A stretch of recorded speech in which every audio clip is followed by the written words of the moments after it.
Hi. He was almost ruled out for this evening. I know. How are you? Hi, Pete. What's up? Busy day for you guys, huh? Back row. Yeah, busy. What a great day. This is really fun. It is really fun. It's great to see have a chance to just take this kind of day. John had all the options that he had because of the dealings, and it just made for a really unique day. And I thought he did great. Awesome. Did you end up getting your man with the first pick today? Yeah. Yeah, we were We hoping. did. It was really the guy we were hoping to get, and it worked out. Can we say that? Sure. Okay. Too late now, thank you. Too late. What do you? Well, I didn't know if are we starting? Did we start? Okay, here we go. I feel like we're just talking, you know. Yeah. So friendly. McDowell in Anything else? particular, how do you kind of see him fitting into things? What sort of role do you envision for him? Yeah, he's got a lot of flexibility. He's played all across the board. He's been a defensive end. He's been a nose tackle. He's been a three technique, which bodes well for us. We see a lot of flexibility in him. He's a unique player. He's a very young man, 20 years old, that's got a lot of growing, and we think he's got a great upside. He had a fantastic sophomore season that we weighted heavily, and we think we got a really special player. And we're really happy to get him, and had a good visit when he came in. All that paid off. He said last year was a tough one for him. Just what you see in terms of effort and consistency throughout the year? Yeah, he had some inconsistencies. He had some of his close buddies leave. Fellow defensive linemen. Injured early. Yeah, Too. yeah, he was banged up, and I think he would tell you that he would, there's a couple games he would want back, maybe he already told you guys that, I'm not sure, but, yeah, from a motor standpoint, and just, he knows that he needs to keep going. And those are part of the discussions we had with him when he visited. You guys haven't taken a lot of guys, at least that we've known that had kind of those motor questions in the past. I guess, how did that factor into the evaluation? He's too unique. We've been looking for a three Yeah. technique, pass rushing three technique, like Pete talked about. Since we've talked about this a lot since we've been here together, and Yeah, we really think he's so young that we can develop the things that Right. that aren't quite right yet.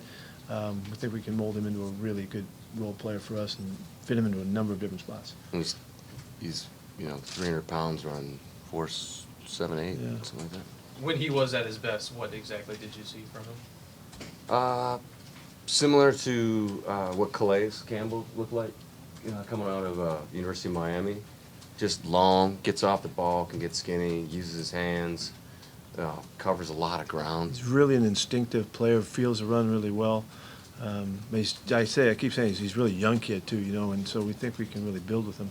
He was dominant as a sophomore, and he went in with a high ankle sprain first game, and showed some other things just never got right, But so we went.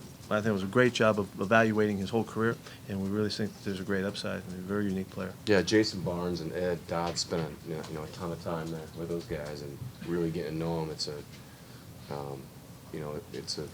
It's a cool story. We had to sweat it out too. It was one spot, Were the knocks on That him, was a joke. were the knocks on him why you kept trading down, thinking teams had the perception that he wasn't? No, we just had several guys, and so we knew we were going to get one of those guys, and We backed up guys. that's why I forget who asked last night, but we just knew we could keep going. Is his skill set more like Meebane or Tony McDaniel? Oh no, he's way different than that. He's not a me-being guy at all. He's like John. John had a great example of Calais. Plays real long and tall, and will affect the passer. In those ways, whether he gets there or not. I think he's much different style-wise. He's 6'6", so he's a big guy. Might be as tall as you, huh? Ethan's played all over the line. I guess where do you project him coming? We think he's the most flexible guy in the draft. He started a lot at center. He's played at guard and he's played tackle. He's been a primary player for them in a great conference and just been steady as a rock. Really smart, intelligent, tough guy, long, tall. He's got all the right elements. And the background was so versatile that we just thought that was a great opportunity. We really were hoping. There weren't very many offensive linemen in the draft that's gone. You noticed that already. And we just thought that he could fit into a number of spots and really help us out. So we'll see him at guard and tackle, knowing that he can play center. Yeah, he was the one guy that, quite frankly, we were really sweating out because we felt like you're drafting maybe 2.5 players with one guy. So we debated, whether to go up and get them or just sit and wait and sweat it out. And Let me sweat it out. I changed my shirt. Is there one, like, ideal spot for him that you see? Is he, like, if he was a Oh. right guard, or is it some kind of? Well, the place he's played the most is center, but he's played everything. So we're going to see how it fits and see where he fits in best for us. But we've got some spots we're trying to work out as we move guys around a little bit here. But we think it gives us a great upside. He said he didn't meet with Tom Cable at all during the pre-draft process. Is that unusual for an offensive lineman you select? I want to show our We hands. just, well, we tried just being, like I said, we sweated it out with him. We thought he was so versatile, you know, we just wanted to be very, very careful how much interest we showed. The draft, to a certain degree, is a guess, no matter what. Where is lineman? It doesn't seem like it after 11 months of studying, but yeah. Thanks. No, for sure. Is lineman one of the harder ones to judge versus the other ones with what you see and how they might develop in the NFL? Or is It's just I think we've talked about this before, it's just a very hard position in general in terms of quantity in college football. And so we run into that shows up. You know, Rob would know, Tony would know. I mean, it's not a position that's like real heavy. Does the fact that he played the zone blocking scheme at LSU make the analysis? We know he can do it. Yeah, we know he can fit in. Yeah, we see that. What'd you like from Shaquille Griffin? What stood out with him? You guys are gonna love him. He is a fun kid, like really confident, really tough, really fast. Really 4.37. fast, yeah. Strong kid, big Yeah, kid. he had a couple rough situations, but like he responded right away, and he's just our kind of DB. Yeah, I think he's going to be a special teams guy for us too. You'll see him on the perimeter, holding up guys and chasing, being a gunner, and all that kind of stuff. Really good motor, and the speed, just you can't deny it. It's really there. He's a terrific athlete. You see him as an outside guy, a guy who could maybe play in the slot. I see him outside guy. We'll start there and try to, transition to our style of stuff. But his ability to play the ball, he's a really good ball sense too. We think he'll be a really good fit. And he flies around. You know, I mean, he's a good athlete, and he's not afraid of anything. So He said he hadn't played much press. Do you like that at all because you teach things? It doesn't matter. Doesn't matter. No, it doesn't matter. Was there a play on film or a performance on film that really stood out to you guys when watching him? with him, Yeah. I think just that ability to respond. You know,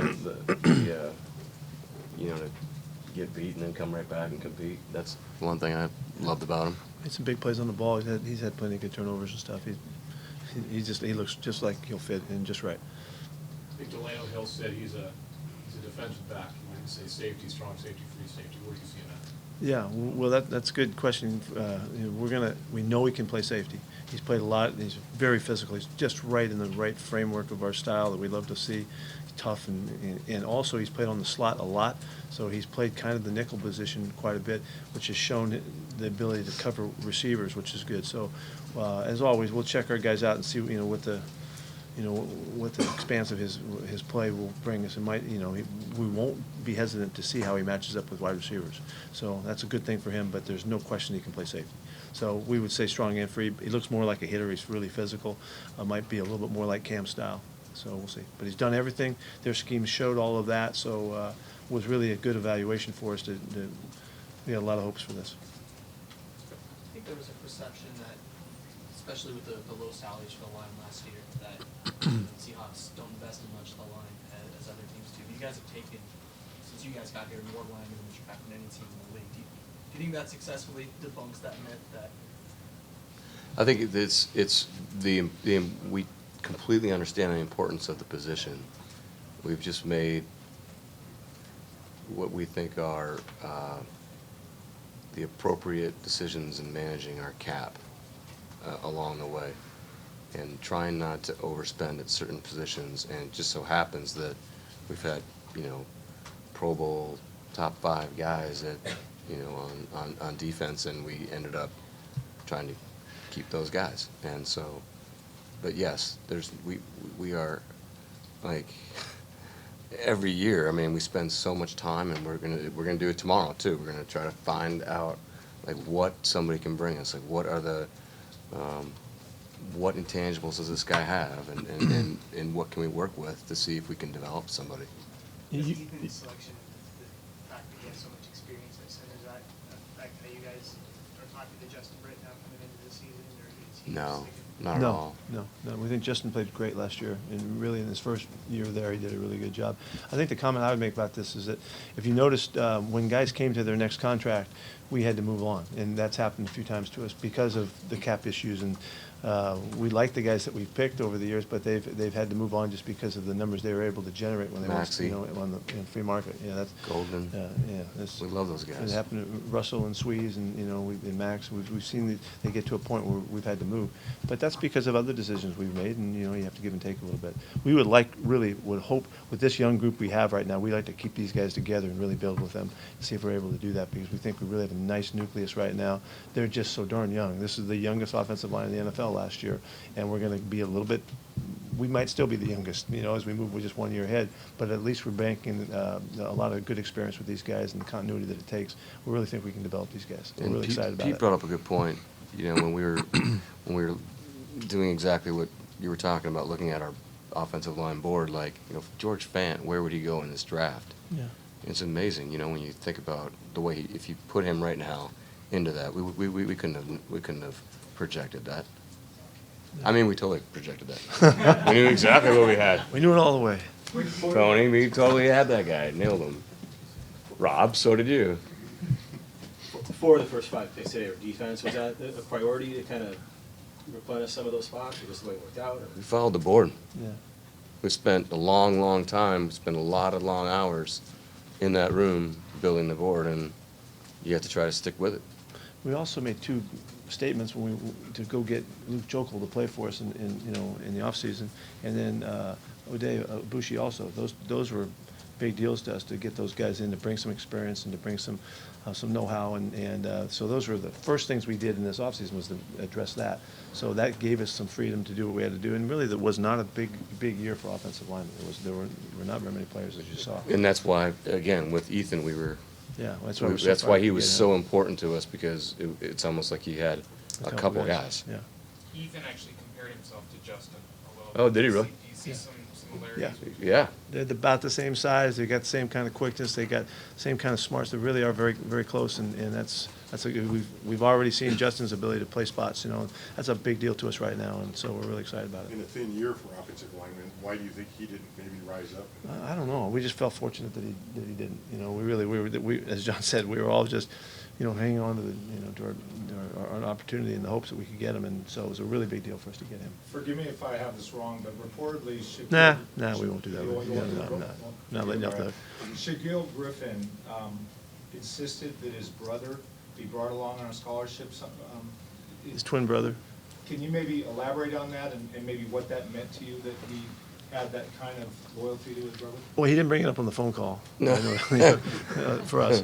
But, this guy's a really unique person, and like John said, the attitude and his approach to the game, his approach to life, it comes through. And for him to make that kind of statement, he's got a big heart. That makes sense. It really makes I sense. think he had 14 visits or something like that, and so we were really worried about if he was going to make it to us, and it's like trying to figure out where we could take him. I mean, the kid's he's pretty cool. This was considered a pretty deep cornerback draft, but did you see that combination of size and speed and very many other guys? Well, he was one of the faster ones, for sure. Yeah. There was a few guys. Delano's, he's 220 pounds. He ran 4.44 at the combine, and really has really good movement skills and but really good ball skills. How do you see Jones fitting in? Wow, really fired up about that pick. John did a great job to nail him. He's a big, if you look back at the guys that we've had a lot of big 3 techniques. Well, that's because we got to load up and play that running game in our division in particular, and so we're hoping that he's going to fit that mold. You go back, you get some names that you can dig out that are big guys. He's right there. He's a line of scrimmage guy, early down player, good technique guy, plays hard. Again, another young guy just coming into it. Has an amazing story, I'm sure you guys are already picking up on. So we're really excited about him. He really fits that role to kind of fit into the division, play that 3 technique, big and heavy. He'll be able to play 5 technique as well. He's really long and tall, and so it's just for upping our depth and making it challenging and competitive. I think it was a great pick. I love it. Contrasting his skills with Malik, how do those two guys kind of differ and fit Yeah, they're together? different. They are very different. Yeah. Malik probably has the ability to go out and play end more than Yeah. He's- Nas does. You know, Nas is more of like Nas looks more like a defensive tackle. Yeah, And big, Malik big, looks like strong, he's thick guy, and defensive end. Malik has more slippery, he's more active, moves really well on when we move him and stun him and all that. He's really savvy on the move. So they're really different styles, and which we love that, you know. So You mentioned Nazir's backstory, just what you learned about that period in high school, how he kind of got through it to get where he is now. He had a ton to overcome. He really did, and I couldn't tell you exactly the name of the disease, but it was really scary, and he got it back, and he worked hard, and was supposed to be a real highly recruited guy, but then he wasn't, and so I mean he's one of those guys that we talk about, adding guys that overcome obstacles in their life, and it's pretty admirable, how he did that, and so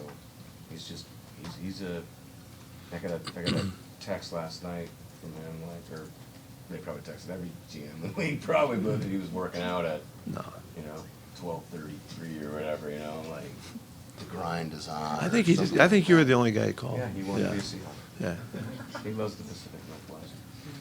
Pete, in your experience coaching, what's been the most effective way to reach guys whose consistency of effort's been a question? That's always, we always start with getting to know the guys, and figure them out. We always use the term "learn the learner." We got to figure out who the kid is, and dig into them, and then make the connections that will really hit home. And so there's a number of different ways. It just depends on the individual, but we will not stop. We compete like crazy to figure the kid out. And that's, you got to communicate, you got to be straight up. And once we do that, then we kind of develop the strategy and how we're going to work with it. We've already started that. That's why John visited him and we talked to him, at the combine, and just to get to know as much as we could. We think our coaches have done a great job to get to the point we think we can really make sense and reach this kid. We know him well enough to know that. So we invested a lot to figure that out, and that's why we were so committed to getting this done. Really, the movement in this draft to make that pick, we picked up 4 other picks, and still got the guy that we wanted to get. So it was a phenomenal opportunity that. And Brock had him as the John eighth player in his mock, so we put Brock Heward, so we felt like we had to pick. Heward. Yeah, Heward. Oh. Brock Heward. The lefty, yeah. How much can veterans like Cliff and like Bennett help with that too? Sure. Yeah. Good leadership, that's what we're counting on. And we're counting on our guys to communicate with them and challenge them and show them the way and all of that. And our guys have already shown that they like doing that, and they're quick to try to help a guy along. It seems like Amara took a big step forward this last year. I guess, what did you see from him? He's young in football, and he looks like a professional wide receiver. That's probably the most amazing thing about his story. He's got we see him as a blue grit kid that's overcome a ton in his life, and Yeah. I mean, I've never met anybody from Iowa I didn't like. So he was living in Des Moines, Iowa, right? So no, he's a really route runner. He's got really good ball skills. He'll block. He'll play on teams. And he's one of those kids that just checks off all the boxes, and he has there's still a lot out there in front of him. He's a very did you guys talk to him already? Yeah, he's a very respectful, very articulate kid that's been through a ton. How much did you ask him specifically about Sierra Leone losing his parents? Do you talk to a guy like that? So he was one of those guys that we were laying in the weeds on him a little bit, and they give you so much information on him, and he checked so many boxes that he was one of those guys that you didn't really have to, spend a ton of extra time on. What did that tell you? Oh. Yeah. I mean, Again, it's a guy that had a great story, man. He went through a lot. And he's just come through with such an amazing kid, you know, so that tells you a lot about a guy. And we, like John said, you know, we like those stories and those background, you know, kind of stories that make these kids who they are. And these guys have brought their story with them, you know, as Nazir's brought his story with him in his life. It's part of his, you know, his makeup, and as, you know, so. It's, And I have family in Iowa, so I was like, we're taking this guy, right? You guys have talked about how you're frustrated sometimes where offensive linemen don't have the scheme fit for you. When you watch the tape of him at Michigan with a lot more of a pro-style So, system. yeah, Yeah. good point, man. How much does that help the process? It was. no, Coach Harbaugh does a great job. Yeah, it was. No, it's really, it is. It's a good scheme fit to see guys in pro style. What's your deal, man? You take a lot of hard But runs. he's just like, he's a really good route runner. You can see it, you know. It's just, it's so refreshing. Yes. And just watch him run right. You're like, whoa, thank God, you know. You can ask that again. He's really running a slant. You know. What was that? About taking Harbaugh players, why do you like to do that? Heck yeah, he's a great coach. He knows how to get the most out of people. Look what he did in that program. Look how he's turned it around. He's done a fantastic job, which is no surprise. He's done a great job everywhere he's been, and the style of play really helps us. And you know, we appreciate the opportunity to evaluate, I guess. But there is the offensive line with the spread passing game and all the stuff that we talked about in the past. You know, we don't see guys coming off the rock like we like, and so. We have to project how it's going to be. Again, for Posick, you know, they're downhill running team. You know, and we see all the style that we need to see. We saw really a great product, you know, coming out of their program in the kind of makeup that we love to see. And so that really helped us, you know, really trust and believe in the kid. Anything else? Yes, sir. For all the people. You're gonna have to say that again. For all You the were people- wearing. For all- Yeah, it's amazing. For all the people in Seattle, how close were the cornerbacks or Budovic or any of the Huskies to, were they Oh. on your board and that with that? Yeah, they're really good players. Really good group. Very, very talented and with good character and all that kind of stuff. It just didn't work out right, you know, as it happens sometimes. So, but they're really good. They're going to make their impact around the league. Great that they showed the respect, you know, the young guy that got hurt, and so it just didn't happen for us. So. Thank you. All right, thanks. See you guys. Have a good evening.